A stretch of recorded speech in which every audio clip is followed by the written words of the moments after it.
O acordo ortográfico da língua portuguesa tem sido um fator de exclusão em várias esferas das sociedades lusófonas, desde o seu uso nos concursos de admissão em qualquer instituição, até a submissão de um artigo científico numa revista ou qualquer plataforma.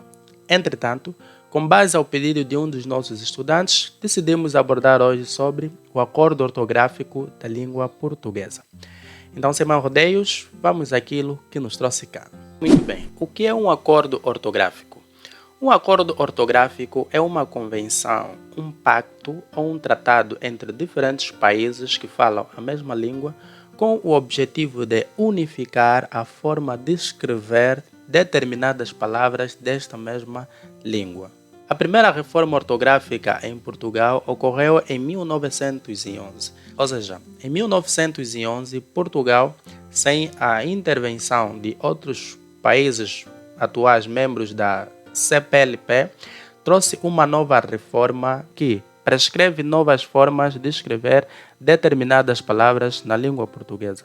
Tal reforma ortográfica que Portugal adota em 1911 transformou significativamente as palavras da língua portuguesa, aproximando-a do formato que nós temos hoje, daquilo que nós conhecemos sobre a língua portuguesa. Por exemplo, antes desta reforma de 1911, algumas palavras ainda obedeciam à forma de escrever do latim e do grego, mas após a reforma de 1911, essas palavras ganharam os formatos que nós estamos acostumados a ver hoje. Por exemplo, a palavra farmácia era escrita com PH, mas atualmente nós escrevemos com a letra F. O outro caso foi a supressão de consoantes mudas em palavras em que nós não pronunciávamos, não é? Estas consoantes. No é o caso da palavra anedota. Temos aqui a palavra anedota, era escrita com o C, embora não se realizava na pronúncia. Então, após a reforma foi suprimida. Temos a palavra dano, que antes da reforma era escrita com M antes do N. Temos o caso da palavra ditongo, atualmente escrevemos assim. Mas antes desta reforma de 1911, era escrita desta maneira, com PH e depois ainda tivemos aqui o T. Temos a palavra gramática, que era grafada com dois M's ou duas letras M. E a palavra sintaxe, que era escrita com Y, mas atualmente nós escrevemos com I. Então, esta reforma ortográfica de 1911 contribuiu significativamente para o formato que nós temos hoje da língua portuguesa. Pois, antes desta reforma, a língua portuguesa obedecia à estrutura dos étimos latinos e gregos. Mas isso não parou por aí, pois na altura também o Brasil já reivindicava alguns direitos e em 1931 foi feito um primeiro acordo entre Portugal e Brasil, que, no entanto, havia fracassado devido às constantes divergências entre os dois países, né? O Brasil tinha o seu formulário que diferia o formulário de Portugal. Então, esses conflitos, essas divergências ideológicas sobre a ortografia deu espaço ao acordo realizado em 1945, que é o acordo que tem coabitado até os dias de hoje com o novo acordo da língua portuguesa. Essa realidade é muito patente aqui em Angola, isso devido ao facto de Angola não ter ratificado até os dias de hoje o novo acordo ortográfico de 1990, então tem essa coabitação. Alguns optam em seguir as normas estabelecidas no acordo de 1945 e outros vão adaptando-se a seguir as normas estabelecidas no novo acordo ortográfico de 1990. Então, para além desse acordo de 1945, que aparentemente foi efetivado, entre Brasil e Portugal ainda houve outros acordos, isso entre a década de 70 e a década de 80 do século passado, que no entanto não tiveram muito sucesso. Então agora vamos falar do novo acordo ortográfico da língua portuguesa. O novo acordo ortográfico da língua portuguesa foi assinado em 1990 e está teoricamente em vigor desde 2006. Teoricamente por quê? Porque de acordo com o segundo protocolo modificativo, o acordo ortográfico entra em vigor depois que 3 países ratificam esse acordo. Mas, na prática, não se realizou. Por quê?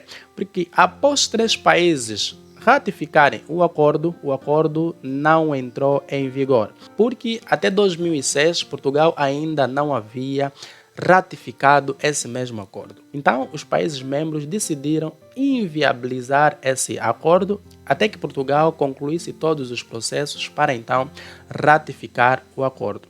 Então, em 2008, Portugal conclui os processos para ratificar o acordo e somente 2 anos depois, isto é, em 2008, Portugal ratifica o acordo e praticamente o acordo entra em vigor.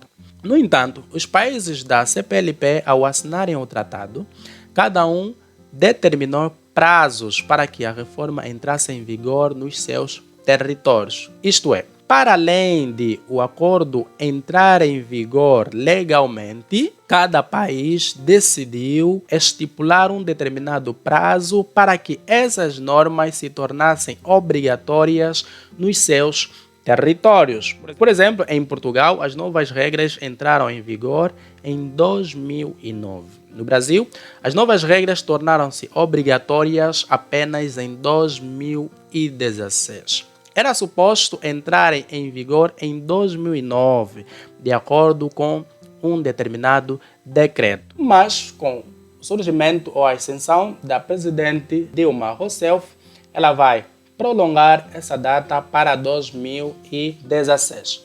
Teoricamente, 2016, mas o acordo entra em vigor no dia 31 de dezembro de 2015 para que se efetive no primeiro dia de 2016.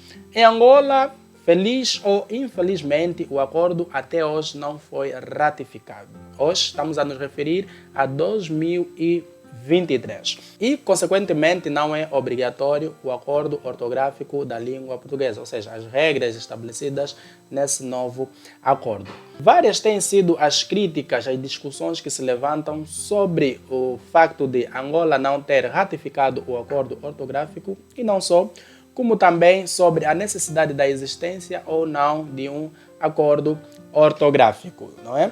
Também há afirmações segundo as quais um acordo ortográfico não pode aproximar variantes de culturas separadas, dado que cada variante deve ser representativa da sua cultura e não de uma outra. Linguistas, historiadores, críticos, homens de direito, estamos a falar dos juristas, comparam o acordo ortográfico como uma tentativa de neocolonialismo. Isto é, para muitos teorizadores, o facto de Portugal e Brasil estabelecerem normas para serem inscritas palavras e implementarem para os demais países membros da CPLP é uma nova forma de colonização. Nós vamos ver alguns pensamentos de figuras de diferentes países que discutiram ou assinaram esse acordo ortográfico. Amélia Mingas, linguista, ex-decana da Faculdade de Letras da Universidade Agostinho Neto, atual Faculdade de Humanidades da Universidade Agostinho Neto e ex-diretora executiva do Instituto Internacional de Língua Portuguesa, disse em um comunicado à Rádio Nacional de Angola: o governo angolano é o único que não ratificou. E eu estou plenamente de acordo com isso, porque a variação que a língua portuguesa sofreu no nosso país não está ali considerada. Isto é, para a linguista Amélia Mingas, Portugal e Brasil sentaram, fizeram um acervo de palavras, pensando apenas nas realidades dos seus territórios e implementaram para os países africanos sem considerar as culturas desses países africanos ou as realidades linguísticas desses países africanos. Então, Amélia Minga é o pensamento que não se deve ratificar esse acordo, pois não inclui as realidades linguísticas de países africanos como Angola. Bem, vamos ver o pensamento de Fernando Cristóvão, professor da Faculdade de Letras da Universidade de Lisboa e membro da Academia de Ciências de Lisboa. Se Portugal e Brasil têm direito a ortografias próprias diferentes, por que é que Angola, Cabo Verde, Guiné-Bissau, Moçambique, São Tomé e Príncipe e Timor-Leste não têm o mesmo direito? E qual língua de uso internacional que resistiria a 8 ortografias diferentes? Vamos ver agora o pensamento de Celso Cunha, professor, filólogo, ensaísta e linguista brasileiro. Chega-se assim a evidência de que, para a geração atual dos brasileiros, cabo-verdianos, angolanos, etc., o português é uma língua tão própria, exatamente tão própria, como para os portugueses. A luta pela pureza do idioma foi o anseio do século XIX. Hoje, não pode ser mais o nosso principal objetivo. Nossa luta tem de ser para impedir a fragmentação do idioma comum.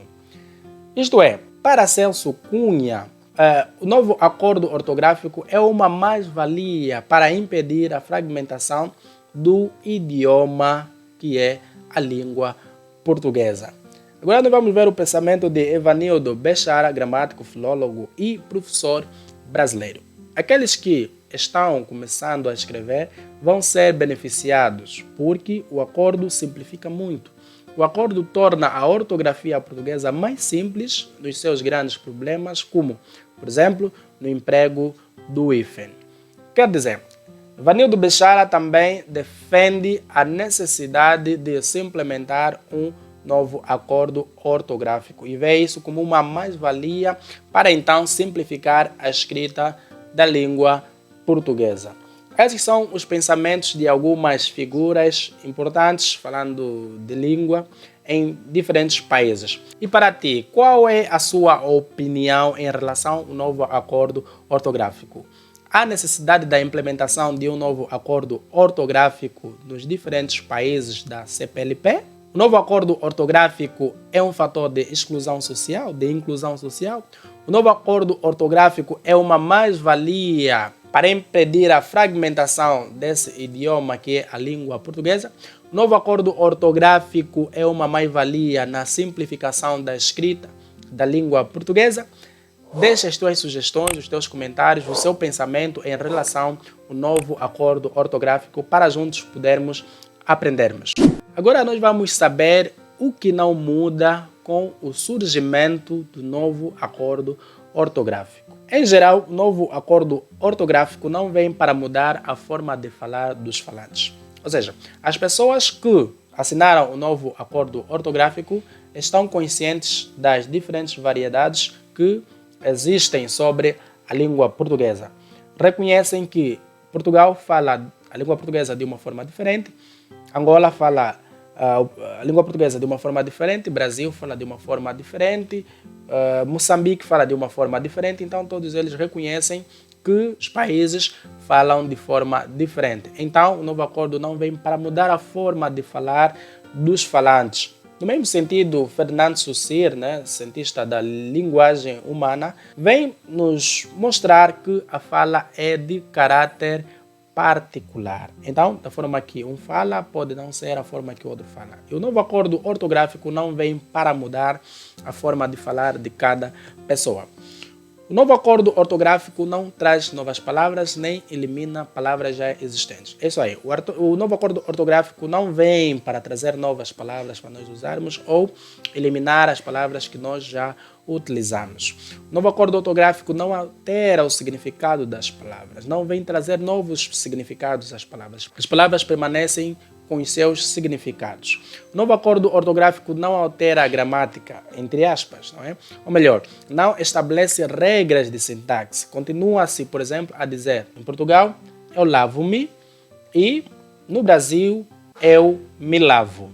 O que não muda, o uso do acento circunflexo ou do acento agudo nas vogais I e O. Ou seja, o acordo ortográfico prevê que se mantenha a tradição na grafia de algumas palavras, sobretudo quando correspondem a pronúncias cultas diferentes em diferentes países. Assim, palavras como acadêmico, acadêmico, cênico, cênico, judo, judô manterão a grafia tradicional. Isto é, em Portugal, as palavras como acadêmico serão sempre grafadas com acento agudo. Já no Brasil, a palavra acadêmico vai permanecer a ser grafada com acento circunflexo. É o mesmo caso da palavra cênico ou da palavra bidé. Agora vamos àquilo que é o mais interessante. O que muda com o surgimento do novo acordo ortográfico. As novas realidades com as quais devemos nos adaptar.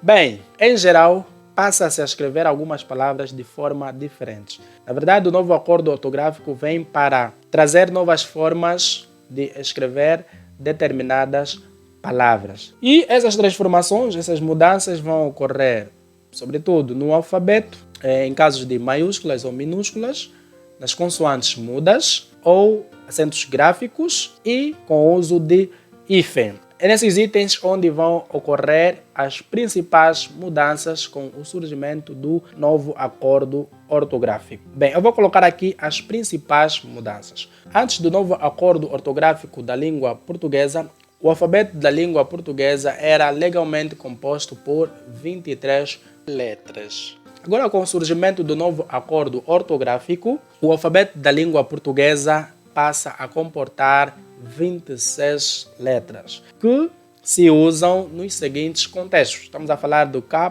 W e Y.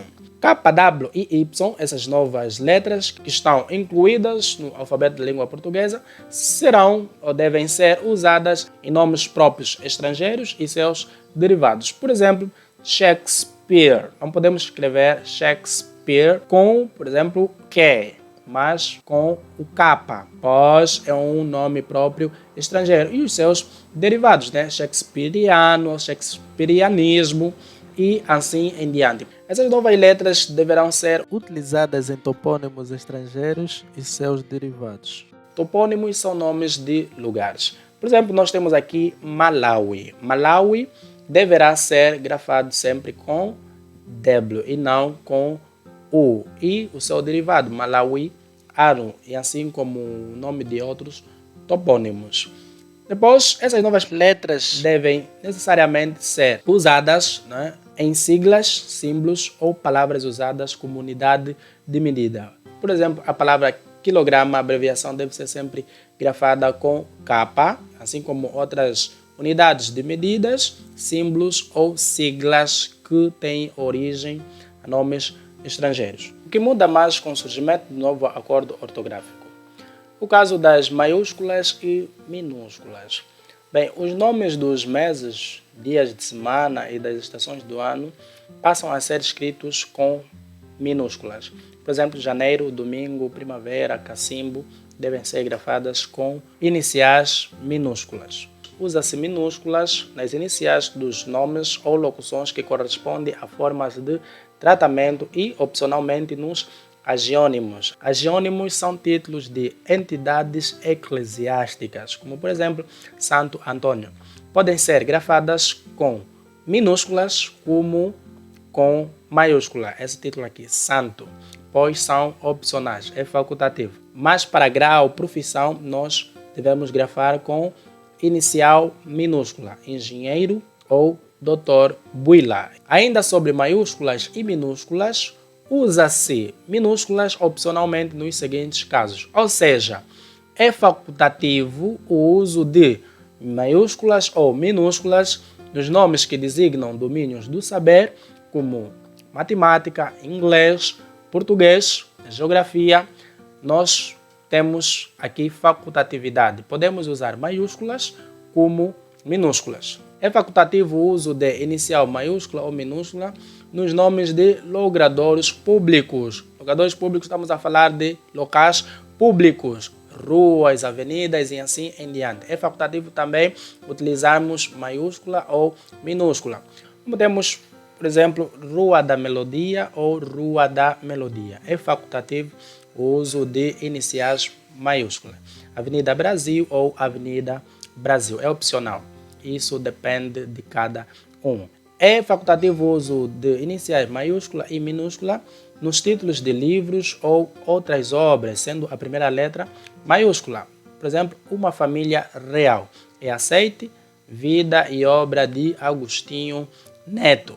Também é aceite, pois é facultativo o uso de maiúsculas e minúsculas, desde que os nomes próprios venham fados com iniciais maiúsculas e o primeiro termo também com inicial maiúsculo. E o que muda mais, temos as consoantes mudas né? O novo acordo ortográfico vem mexer novamente nas consoantes mudas e, é claro, não é? A língua portuguesa tem origem no latim, onde nós encontramos muito encontro consonantal, embora ao longo da evolução a língua portuguesa sofreu um processo de ditongação, ou seja, muitas consoantes passaram a ser transformadas em vogais, mas muitas das outras palavras ainda permanecem ou permaneceram com esses encontros frequentes de consoantes. Então, o que é que nós temos como mudança nas consoantes mudas? As consoantes mudas desaparecem sempre que não são pronunciadas na variante culta, no padrão do português. Claro, consoantes mudas, padrão, não são pronunciadas, então desaparecem com o surgimento do novo acordo ortográfico, desaparecem da escrita. É o caso da palavra detetive. A palavra detetive também já não se escreve com C. A palavra Egito, que anteriormente escrevia-se Egipto, com P, já não se escreve Egito, mas simplesmente Egito, sem o P. A palavra eletricidade, já não se escreve com C, eletricidade já não. A palavra ótimo, já não se escreve com P, óptimo, agora tem de ser grafada sem o P. A palavra recepcionista, já não se escreve com P, recepcionista, já não, agora é com simplesmente o C. São as novas regras que surgem com o novo acordo ortográfico, mas mantém-se as formas como facto, egípcio. Atenção, aqui temos um adjetivo, egípcio. Aqui temos um substantivo, o próprio nome do país, Egito. Aqui temos egípcio, egípcio, então permanece com o P. Opcional, mantém a forma, não falamos opcional, mas opcional, mantém o P. Ou então o rapto, falamos mesmo rapto e não rato. Então mantém o P, pois não é uma consoante muda até os dias de hoje. Quiçá, daqui a mais alguns anos, vai entrar nesse estado de supressão. No entanto, permanece o estado de facultatividade ou é opcional em função das diferentes variedades entre Brasil e Portugal. Determinadas palavras, não é? Vai prevalecer aqui a tradição, aquilo que já se escrevia entre as duas variedades. A facultatividade acontece, por exemplo, no caso da palavra infeccioso ou infeccioso para os brasileiros, sectorial para a norma portuguesa e setorial sem o C para os brasileiros, características para a variedade portuguesa e características sem o C com a variedade brasileira. E continuando aqui no quadro, as normas também vão manter assim, não é? Para o português europeu, facto, não vai se escrever fato, não é? Pois fato poderá nos remeter a uma outra coisa. E para os brasileiros permanece também fato. Para a norma europeia, contactar. Para os brasileiros, contatar. Para os europeus, defetivo, sem ser. Para os brasileiros. E aqui permanece indemnização. Aqui já é suprimido para o caso do Brasil. Escreve-se indenização. Omnívoro para a norma europeia e onívoro para a norma brasileira. Então mantém-se essas formas, algumas no Brasil, e no caso de Portugal vão ser suprimidas algumas consoantes mudas. Bem, quanto aos acentos gráficos, o que é que muda? As formas verbais paramos, ficamos ou demos, antes do novo acordo ortográfico, eram grafadas com o acento agudo para diferenciar os tempos. Paramos ou ficamos com acento agudo. Essas formas eram usadas para diferenciar o pretérito perfeito destes verbos e o futuro. Pois quando nós pronunciamos nós paramos, podemos estar a nos referir ao passado como ao presente. Então, para diferenciar, anteriormente colocava-se o acento agudo para o passado e sem o acento para o presente. Mas, com o surgimento do novo acordo ortográfico, essas formas serão escritas sem o acento para diferenciar, mas serão determinadas pelo contexto do texto. O mesmo acontece com a palavra forma. O substantivo era grafado com o acento circunflexo para distinguir da terceira pessoa do singular do verbo formar, ele forma, mas atualmente já não há essa distinção. Agora, tanto o substantivo como o verbo são grafados sem acento. O que vai determinar um ou outro é o contexto em que serão submetidos. Ainda sobre os acentos, serão suprimidas ou suprimem-se o acento nos seguintes casos. Nas formas verbais da segunda conjugação, estamos a falar da terceira pessoa do plural, do presente do indicativo com a terminação em. Anteriormente, essas terminações eram grafadas com o acento circunflexo, mas atualmente, com o surgimento do novo acordo ortográfico, deverão ser grafadas sem o acento circunflexo. Eles creem, eles veem, eles leem e assim por diante, sem o acento circunflexo na terceira pessoa do plural, do presente do indicativo. Suprime-se também o acento na terceira pessoa do singular do verbo parar, que passa a escrever-se para, tal como a preposição, apesar de se pronunciarem de formas diferentes. Isto é, antes do surgimento do novo acordo ortográfico, a forma verbal para era grafada com acento agudo para distinguir da preposição para, sem acento agudo.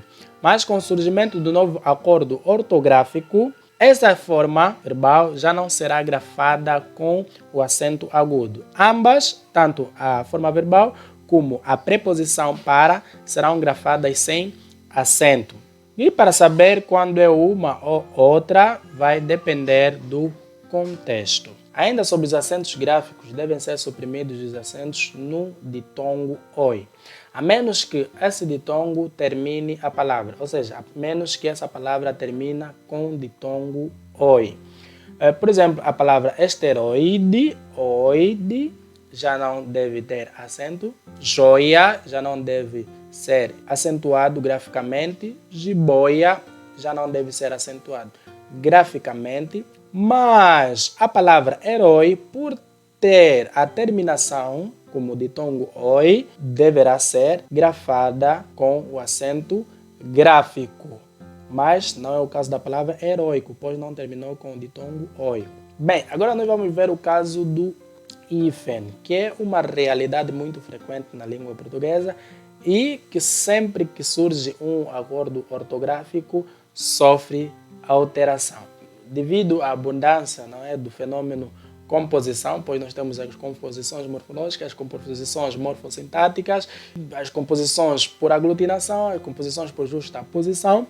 Então, essa abundância na formação de novas palavras, claro que carecem de uma regulamentação quanto à sua escrita, se vão ser compostas com hífen ou sem o hífen. Então, cada um vai escrever como nova palavra a sua maneira e depois será necessário, então, uma norma para nos dizer se esta composição deve ser grafada com ou sem o hífen. Então, nós vamos ver as mudanças que ocorrem com o hífen. Devemos suprimir o hífen em palavras cujos prefixos terminam com uma vogal e a base começa com R ou S. Por exemplo, a palavra contra-regra, o prefixo terminou com uma vogal e regra começa com R. Então vamos suprimir o hífen e vamos duplicar o R.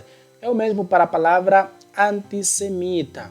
Não é? Vamos eliminar o hífen e vamos pôr duplo S. Autorádio, contrassenha, extrasensorial ou arquirrival e tantas outras palavras cujos prefixos terminam com vogal e a base começam com R ou C. Devem ser eliminados os hífen.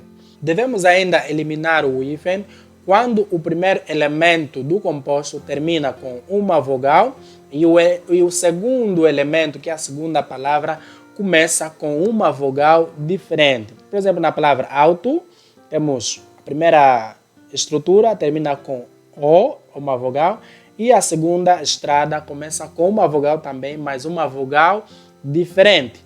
Então não vai ter hífen, autoestrada, contraintuitivo e extraescolar. Extra termina com A e escolar começa com uma vogal diferente. Não deve ter hífen, escreve-se tudo ligado sem o hífen.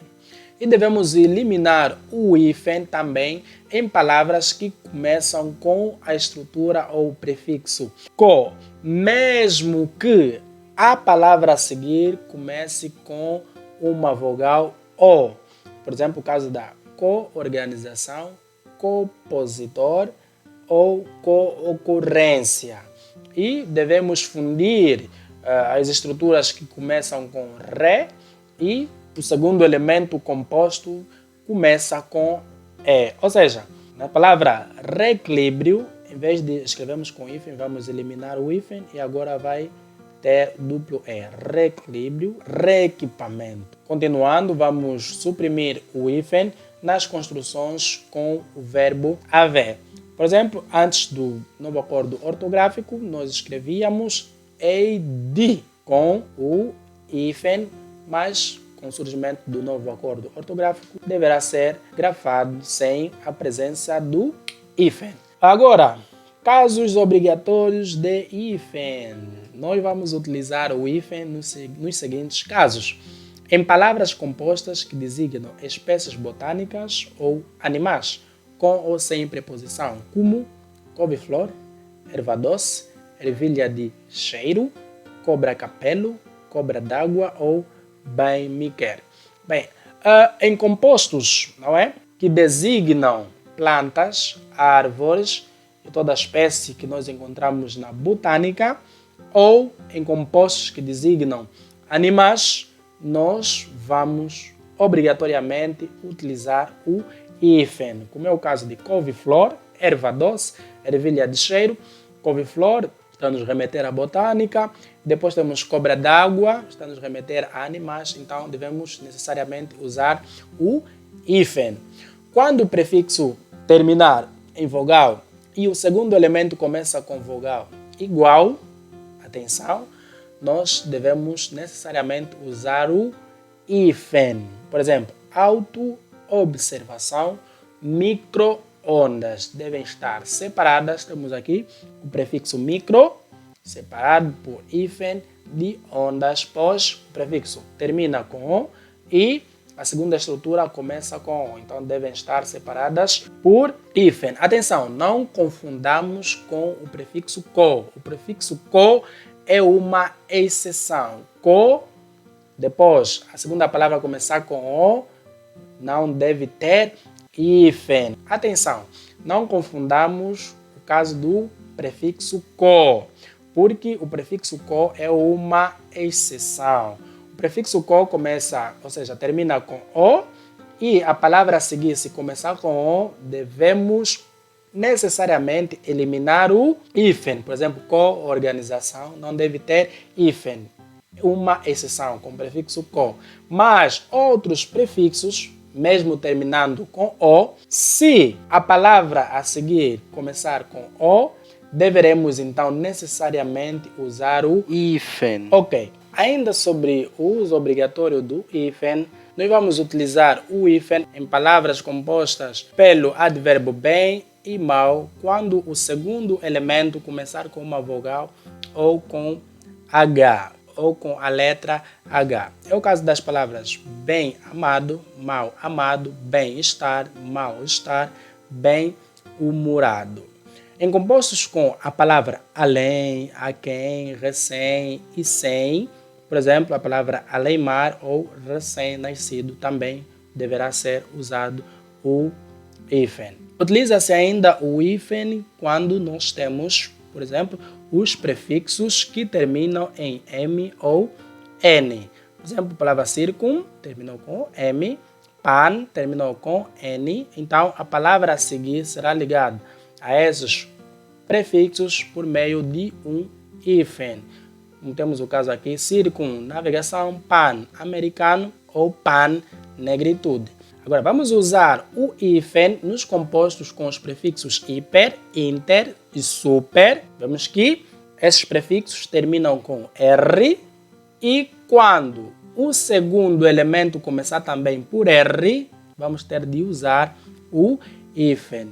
Por exemplo, hiper, resistente, super, reacionário, super, revista. Vamos usar ainda o hífen nas formações com prefixos ex, sota, soto, vice e viso. Por exemplo, ex-diretor leva o hífen, vice-presidente leva o hífen, vice-rei. Com todos esses prefixos devemos usar o hífen. Vamos usar o hífen também nas formações com prefixos tônicos acentuados graficamente. Por exemplo, pós é um prefixo que está acentuado graficamente, pré e prós. Vamos usar o hífen em palavras formadas inicialmente por esses prefixos e quando o segundo elemento, for uma palavra autônoma. Por exemplo, a palavra pré-história deve ter hífen, pró-reitor deve ter o hífen ou pós-parto. Então aqui temos apresentadas as principais mudanças que traz o novo acordo ortográfico. Claro que não trouxemos aqui todos os detalhes sobre o novo acordo ortográfico, mas precisamos aqueles que são fundamentais, que são as principais mudanças trazidas pelo novo acordo ortográfico para partilhar com vocês. Então, para mais detalhe, se quiser conhecer por inteiro, detalhadamente, todo o acordo ortográfico, todo o documento sobre o acordo ortográfico, você poderá ler o vocabulário ortográfico do português, tornado oficial em 2010, e pode encontrar o Lince, que é o conversor para a nova ortografia, e também o texto completo do acordo ortográfico neste site. Aqui nós temos o acesso devido ao facto de os sites sofrerem transformações. Um site pode existir hoje, depois de um mês, 2 meses, 1 ano, e não existir mais. Então fica mais fácil para você, em vez de clicar no site, você pode pesquisar por Portal da Língua Portuguesa. Ao pesquisar pelo Portal da Língua Portuguesa, vai ser mais coerente e vais encontrar facilmente esses conteúdos do que colocar completamente o site, porque esse site pode estar inapto ou inativo na altura em que você quiser acessá-lo.